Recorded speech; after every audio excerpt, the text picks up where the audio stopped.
quanti sogni spezzati, quanti anni la verità ho cercato.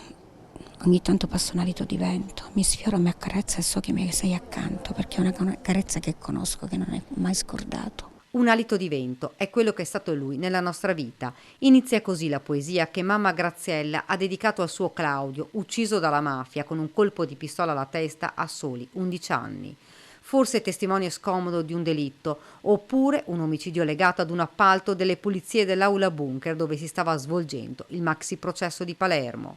Da quel giorno, di 36 anni fa, i genitori chiedono giustizia, chiedono la verità, non hanno mai perso la fiducia nello Stato.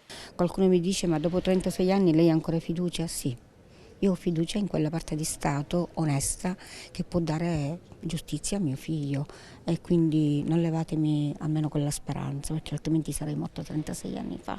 Graziella Accetta racconta agli studenti del Liceo Da Vinci la sua storia, quella storia che le ha strappato il cuore, che le ha stravolto la vita per sempre. È dura vedere il proprio figlio a terra, sarà pieno di vita, che non è ammalato, non ha mai avuto nulla, da un momento all'altro ti stravolge tutta la vita, vedere la tua carne e non poter fare nulla è la cosa più dolorosa e angosciosa che possa esistere al mondo. Lei ha scelto di combattere contro chi ha armato la mano dell'assassino e che le ha tolto il bene più prezioso, Claudio, mentre stava tornando a casa.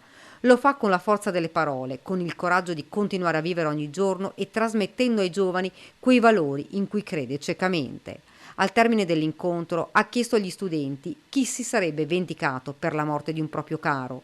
Molte le mani alzate.